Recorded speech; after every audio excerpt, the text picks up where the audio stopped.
बहुत समय पहले की बात है। एक गांव में घनश्याम नाम का किसान अपनी पत्नी राधा के साथ खुशी खुशी रहा करता था। घनश्याम एक बहुत ही संघर्षी किसान था। वो दिल लगाकर अपनी खेती किया करता था। ऐसे ही उनके दिन बीत रहे थे। सुनो राधा, मैं खेत पर जा रहा हूँ। तुम बाद में खाना लेकर आ जाना, और भाग्यवान थोड़ी छाछ भी रहती है ना। ठीक है, आप जाइए, मैं ले आऊंगी। फिर घनश्याम अपने खेतों पर चला जाता है और खेतों में पहुंचने के बाद वो खुदाई का काम करने लगता है। तभी कुछ देर बाद वहां गांव के सेठ बलवंत जी आते हैं। अरे घनश्याम भाई, मैंने सुना है तुम्हारे खेत में बहुत ही अच्छी फसल होती है। क्या तुम इस बार की फसल मुझे बेचना चाहोगे?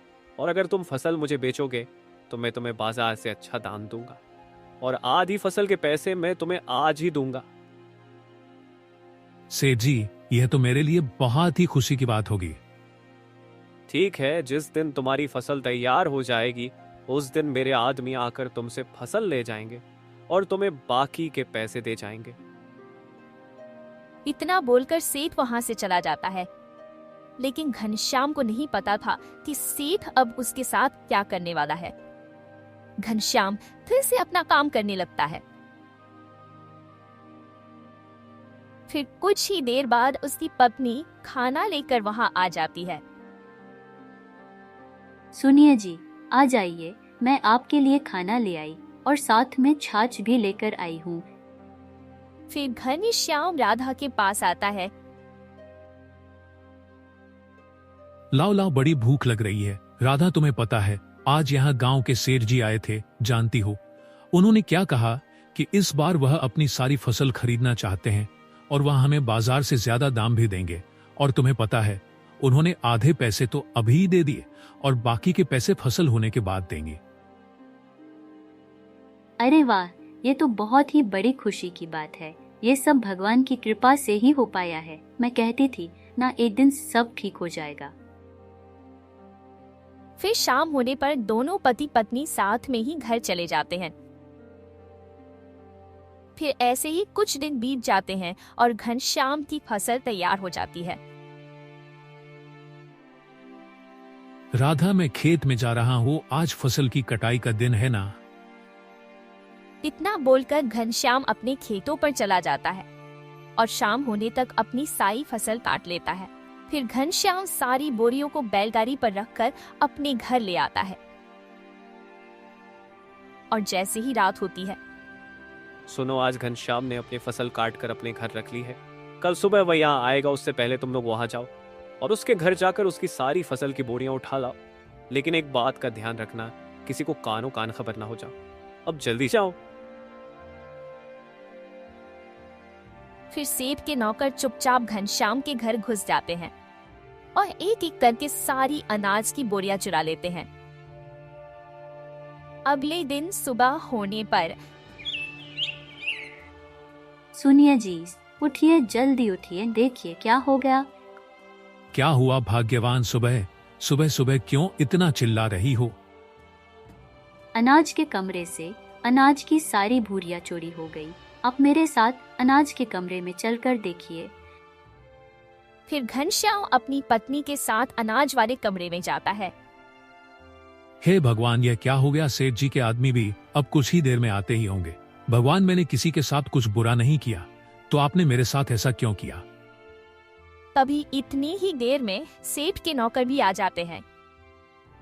अरे घनश्याम भाई, बाहर आओ, हम अनाज की बोरियां लेने आए हैं। घनश्याम सेठ की नौकर की आवाज सुनकर डर जाता है और बाहर जाता है। अरे भाई, अनाज की बोरियां तो कल रात किसी ने चोरी कर ली। ये क्या बोल रहे हो घनश्याम भाई? ये सुनकर सेठ जी बहुत गुस्सा हो जाएंगे। तुम तो उनका गुस्सा जानते ही हो। चलो, अब तुम हमारे साथ चलो, उनको चलकर ये सारी बात तुम ही बताओ। फिर घनश्याम सेठ के नौकरों के साथ सेठ के घर जाता है। क्या हुआ घनश्याम, तुम सब खाली हाथ क्यों आ रहे हो? सेठ जी, कल रात को मेरे घर में चोरी हो गई। जब मैं सुबह उठकर अनाज के कमरे में जाकर देखा तो मेरे अनाज के कमरे में मेरी अनाज की बोरियां नहीं थी।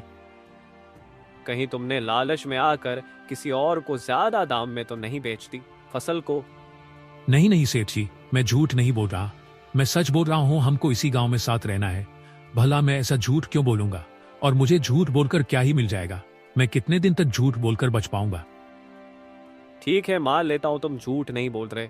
अगर मुझे पता चला कि तुमने फसल को किसी और को बेची है तो ध्यान रखना तुम्हारे लिए अच्छा नहीं होगा। और हाँ, जो मैंने तुम्हें एडवांस पैसे दिए थे वह मुझे लौटा दो। सेठ जी, अभी तो मेरे पास कुछ भी पैसा नहीं है। आप मुझे कुछ महीनों का समय दीजिए, मैं जल्दी ही आपके पैसे लौटा दूंगा। ठीक है, मैं तुम्हें 5 महीने की मोहलत दे रहा हूँ। अगर 5 महीने बाद तुमने पैसे नहीं लौटाए तो ध्यान रखना मैं तुम्हारे घर पर कब्जा कर लूंगा और तुम्हारे घर का सारा सामान फेंक दूंगा। अब जाओ, यहाँ से जाओ। फिर बेचारा घनश्याम दुखी होकर वहां से चला जाता है। ऐसे ही कुछ दिनों तक घनश्याम और उसकी पत्नी दोनों ही उदास रहे। फिर कुछ दिन बीतने के बाद गोपाल घनश्याम को परेशान देखकर बोलता है। अरे क्या बात है घनश्याम भाई, तुम इतने परेशान क्यों नजर आ रहे हो? अरे भाई गोपाल, क्या बताऊं तुम्हें, इस बार मैंने मेरे खेत में गांव के सेठ बलवंत के लिए फसल उगाई थी। लेकिन मैं जिस दिन फसल काट के फसल को अपने घर लेकर गया तो उसी दिन रात को मेरे घर से सारी फसल की बोरियों की चोरी हो गई। और तुम ही बताओ, मैं सेठ का कर्ज कैसे चुकाऊं? और अगर मैं उसका कर्ज नहीं चुका पाया तो वह मुझे घर पर कब्जा कर लेगा और मेरे घर पर कब्जा कर लेगा और मेरे घर पर कब्जा कर लेगा। अरे मेरे घनश्याम भाई, क्यों तुम इतनी चिंता कर रहे हो? तुम ऐसी चीज की खेती करो जो सदाबहार रहे और मेहनत भी कम लगे और कोई थोक का खरीदार ना खरीदे, तो तुम खुद जाकर उसे लोगों तक बेच सको। अरे तो गोपाल भाई, तुम ही बताओ मैं किस चीज की खेती करूं? घनश्याम भाई, तुम प्याज की खेती करो। प्याज की खेती में मेहनत भी कम है और उन प्याज को तुम मंडी में न बेचकर सीधा लोगों के पास जाकर बेच सकते हो। गोपाल की ये बात घनश्याम मान जाता है। लेकिन गोपाल भाई, अभी तो मेरे पास कुछ भी पैसे नहीं है जिससे मैं प्याज की खेती कर सकूं। अरे तुम चिंता मत करो, अभी तुम्हारे पास जितने भी पैसे हों तुम उनसे प्याज उगाना शुरू करो और मंडी में ना बेचकर सीधा ग्राहकों को बेचो। जब तुम्हारे पास थोड़ा पैसा जमा हो जाएगा तो तुम बड़ी तादाद में खेती करना और सेठ के पैसे चुका देना। गोपाल की बात मानकर घनश्याम बचे हुए पैसों से ही प्याज की खेती शुरू कर देता है और कुछ ही दिनों में घनश्याम की बहुत ही अच्छी प्याज की फसल आ जाती है। फिर घनश्याम अपनी फसल को लेकर बाजार में बेचने के लिए जाता है। तभी घनश्याम के खेत पर सेठ आ जाता है। मुझे लगा था ये कुछ नहीं कर पाएगा और मैं 5 महीनों बाद इसका पूरा घर अप लेता, लेकिन इसने तो हिम्मत ही नहीं हारी और प्याज की खेती कर डाली। लेकिन कोई बात नहीं, अब मैं इसकी फसल को जला दूंगा जिससे ये मेरे पैसे चुका नहीं पाएगा और मैं कुछ ही दिनों में इसके घर पर कब्जा कर लूंगा। वो ऐसा सोच ही रहा था, लेकिन तभी वहां पर गोपाल जाता है। क्या हुआ सेठ जी, आप घनश्याम के खेतों में क्या देख रहे हो? अरे अरे गोपाल, कुछ नहीं, मैं तो बस ऐसे ही प्याज की फसल देख रहा था। चलो अब मैं घर चलता हूँ। पितला बोलकर सेठ वहां से चला जाता है। ये सेठ जी यहाँ क्या कर रहे थे? जरूर दाल में कुछ ना कुछ तो काला जरूर है। और उधर घनश्याम घूम घूम कर सारी प्याज बेच देता है।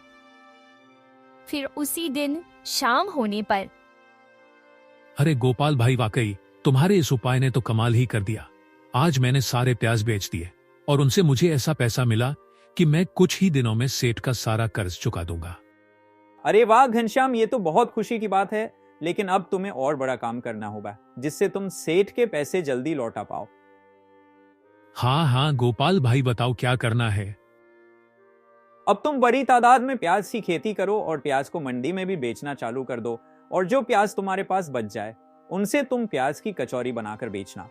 गोपाल की ये बात घनश्याम को बहुत पसंद आती है और घनश्याम ऐसा ही करता है। अपनी प्याज को मंडी में बेच देता है और बाकी बची हुई प्याज से कचौरी बनाकर बेचना शुरू कर देता है। इस तरह घनश्याम ने कुछ ही दिनों में सेठ के सारे पैसे चुका दिए और अब वो भी ऐसे ही उस गांव का एक बड़ा सेठ बन जाता है। तो दोस्तों, हमें इस कहानी से यही शिक्षा मिलती है, अगर हमारे अच्छे दोस्त हो तो वो हमें सारी दुख मुसीबत से निकाल सकते हैं। राम राम।